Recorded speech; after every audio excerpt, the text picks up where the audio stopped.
ഉള്ളൂ. ഇനി ചേച്ചി മിണ്ടിയാലും മിണ്ടിയില്ലെങ്കിലും നാളെ ഉണ്ണിക്കുട്ടന്റെ തുലാഭാരം കഴിഞ്ഞ് ഞങ്ങൾ അങ്ങ് പോവും. അങ്ങനെ മനസ്സിൽ തെറ്റിദ്ധാരണ വെച്ചോണ്ട് പോകുന്നത് ശരിയല്ല. നീ വാ, നമുക്ക് കുറച്ചൊരു അമ്പിളി ചേച്ചിയുടെ അടുത്ത് നിന്നിരിക്കാം. അപ്പൊ നിന്റെ എല്ലാ സംശയവും മാറിക്കോളും. അയ്യോ, അതൊന്നും വേണ്ട ചേച്ചി, ഞാൻ ആ വിഷയം വിട്ടു.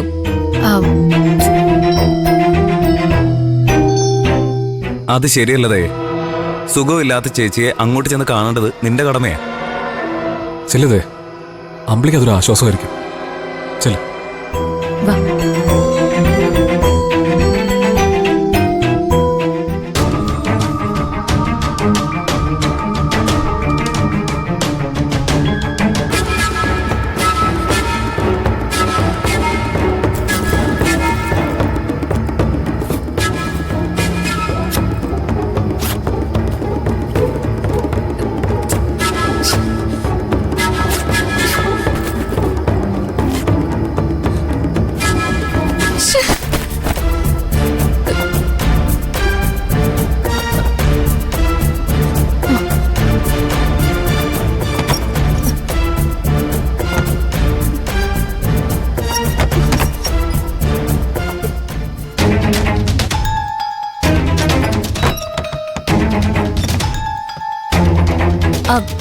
അമ്പിളി ചേച്ചിക്ക് കുഴപ്പമൊന്നുമില്ലല്ലോ.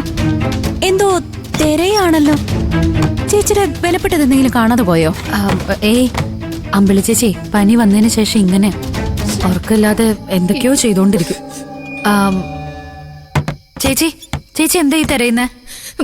സ്വർണം, അത് നീ എവിടെ വെച്ചിരിക്കുന്നേ?